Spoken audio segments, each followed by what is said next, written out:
Hello friends, स्वागत है आप लोग के SSC exam for you YouTube channel पर।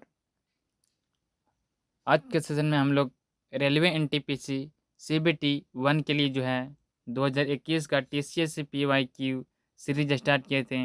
इस बुक में जो है 60 सेट दिया गया है, जिसमें हम लोग पिछले वीडियो में सेट नंबर जो है 28 तक कंप्लीट किया था। आज जो है मैं इस बुक का जो है सेट नंबर 29 करने वाले। सेट नंबर जो है 29 जो पूछा गया है आरआरबी एनटीपीसी सीबीटी 1 परीक्षा 16 फरवरी 2021 का द्वितीय पाली में। दोस्तों, मैथ और रीजनिंग का जो है क्वेश्चन को आप सोल्व करके हमारे टेलीग्राम से पीडीएफ को डाउनलोड कर बना लीजिएगा और आंसर को मैच कर लीजिएगा। तो चलिए आज क्वेश्चन स्टार्ट करते हैं। वीडियो को स्टार्ट करने से पहले मैं आप लोग के रिक्वेस्ट करना चाहता हूं कि आप जो है हमारे चैनल पर जो है पहली बार आए हैं तो चैनल को जो है सब्सक्राइब कर लीजिए और वीडियो पसंद आए तो वीडियो को जो है लाइक ज़रूर कर दीजिएगा। तो चलिए आज क्वेश्चन स्टार्ट करते हैं।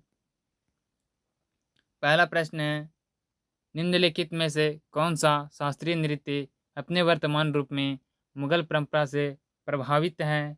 तो कथक नृत्य। ऑप्शन नंबर 1 सही होगा। कथक नृत्य जो है वो अपने वर्तमान रूप में मुगल परंपरा से प्रभावित है। अगला प्रश्न है, इनमें से कौन सा संयुक्त राष्ट्र के संस्थापक सदस्यों में से नहीं है?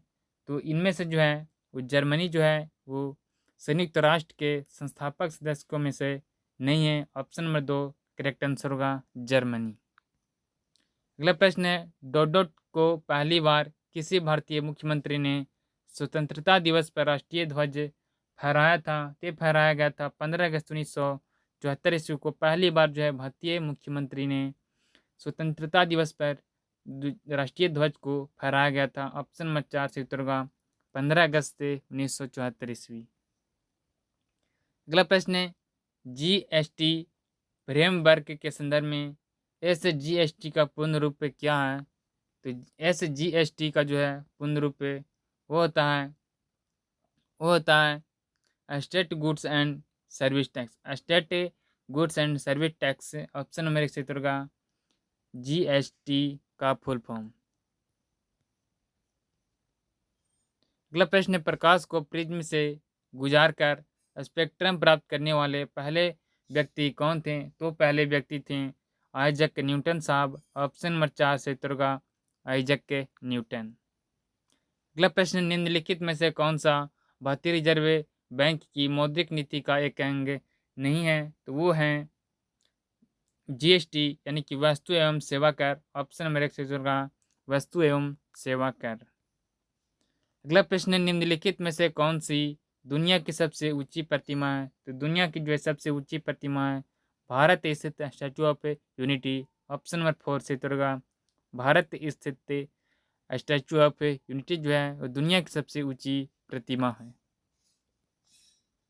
अगला प्रश्न है, राम प्रसाद बिस्मिल, चंद्रशेखर आजाद और भगत सिंह निम्नलिखित में से किस संगठन से जुड़े हुए हैं? तो ये जुड़े हुए थे राम प्रसाद बिस्मिल, चंद्रशेखर आजाद और भगत सिंह जो हैं वो संबंधित हैं हिंदुस्तान एसोसिएट रिपब्लिकेशन एसोसिएशन से। ऑप्शन नंबर 1 से होगा हिंदुस्तान सोशलिस्ट रिपब्लिकन एसोसिएशन से। अगला प्रश्न है, निम्नलिखित में से कौन प्रसिद्ध सहगल ढीलों शाहनवाज मुकदमों से बचाव के पक्ष में के जो है वकीलों में से एक थे? तो ये थे जवाहरलाल नेहरू। ऑप्शन नंबर 3 से होगा जवाहरलाल नेहरू। अगला प्रश्न है, अप्रैल 2019 में dot dot fellow of the royal society के लिए चुनी जाने वाली पहली भारतीय महिला बनी।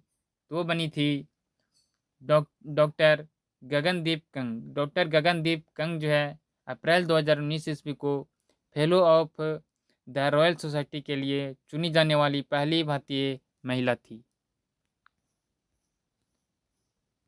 अगला प्रश्न है, कांग्रेस से पार्टी छोड़ने के बाद सुभाष चंद्र बोस द्वारा गठित राजनीतिक दल का नाम क्या है? तो राजनीतिक दल का जो है वो नाम था all India forward block. Option number 3 से उत्तर होगा ऑल इंडिया फॉरवर्ड ब्लॉक। अगला प्रश्न है भारतीय राष्ट्रीय कांग्रेस के जो है पहले यूरोपीय अध्यक्ष कौन थे? तो पहले जो है यूरोपीय अध्यक्ष थे वो थे George Yule. George Yule option number 1 से उत्तर होगा जॉर्ज यूले। अगला प्रश्न है एल्युमिनियम के अयस्क को डोडोट कहा जाता है। तो एल्यूमिनियम के जो है अयस्क को कहा जाता है बॉक्साइड। ऑप्शन नंबर 3 से उत्तर होगा बॉक्साइड। अगला प्रश्न है भारतीय सिनेमा के राष्ट्रीय संग्रहालय का उद्घाटन जनवरी 2019 में कहाँ किया गया था? तो जनवरी 2019 में जो है किया गया था मुंबई शहर में। ऑप्शन नंबर 3 से उत्तर होगा मुंबई। अगला प्रश्न है यूएसडीए के अनुसार वर्ष 2019-20 में उत्पादन के आधार पर निम्नलिखित में से कौन सा देश विश्व में चावल का सबसे बड़ा उत्पादक है? तो चावल का जो है सबसे बड़ा उत्पादक था चीन देश। ऑप्शन नंबर 1 से उत्तर होगा चीन।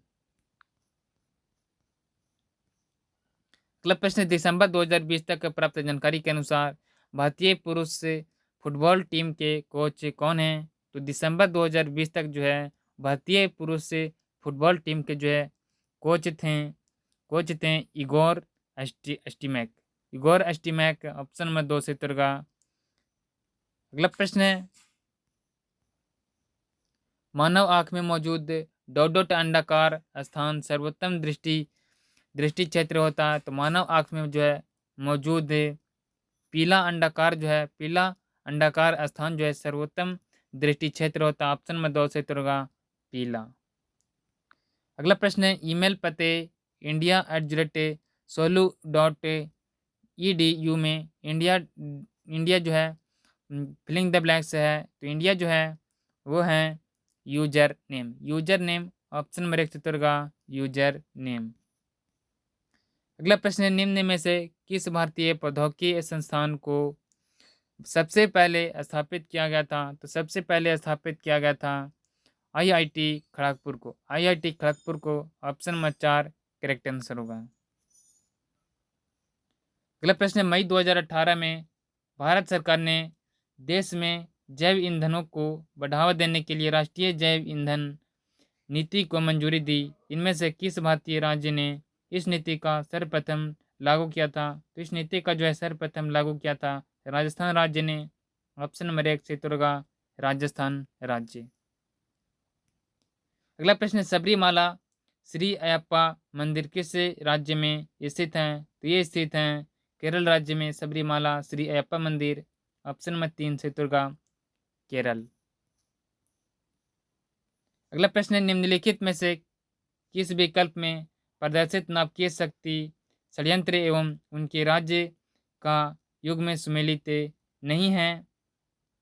पहला जो है कैगा जो है कर्नाटक में है और जो है काकरापार गुजरात राज्य में है और कल्पाकम जो है कर्नाटक में है। यानी कि कुड़नकुलम जो है तमिलनाडु में जो है नहीं है। ऑप्शन नंबर 2 गलत दिया गया है।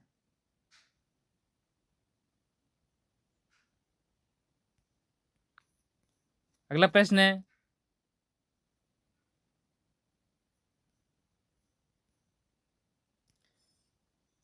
अप्रैल 2016 में भारत सरकार द्वारा आरंभ किया गया ई नाम क्या है? तो अप्रैल 2016 में जो है ई नाम है वो है कृषि बाजार के लिए एक इलेक्ट्रॉनिक मंच। ऑप्शन नंबर 4 से उत्तर होगा कृषि बाजार के लिए एक इलेक्ट्रॉनिक मंच।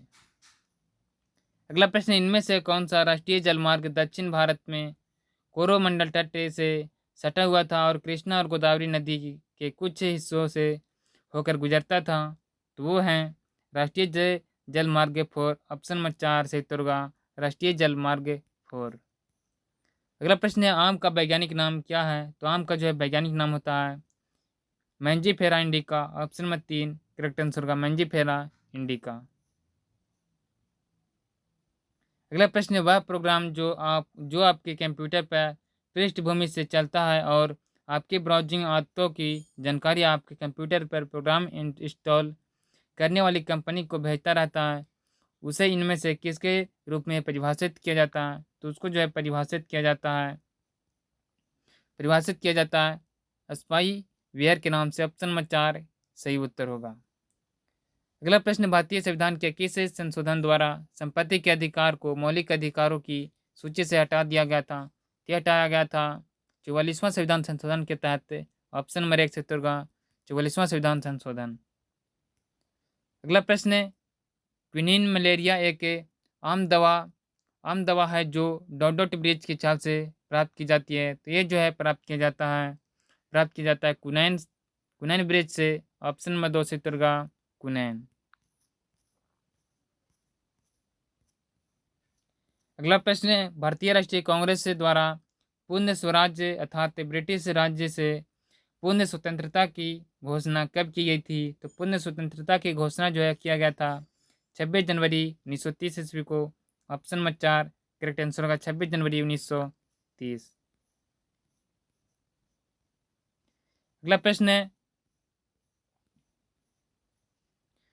डॉट विज्ञान की वह शाखा है जिसका उद्देश्य मानव जनसंख्या की आनुवंशिक गुणवत्ता में सुधार करना है।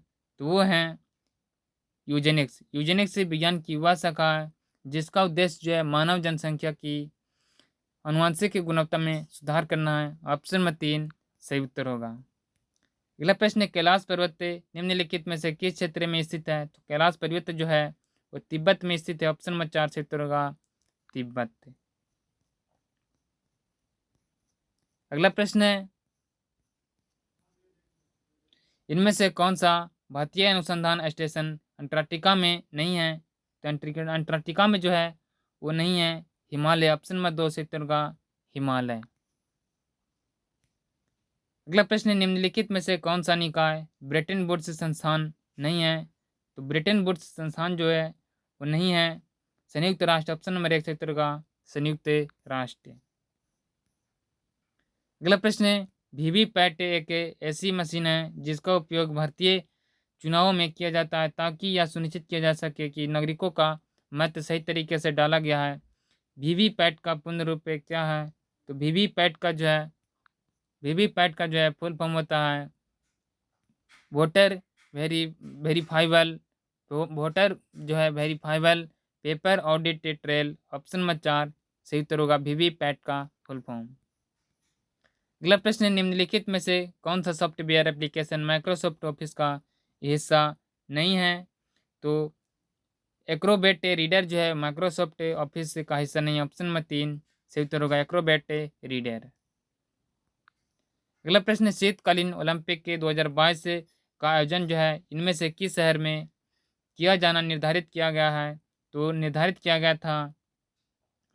गया था बीजिंग में। ऑप्शन नंबर 4 सही उत्तर होगा बीजिंग।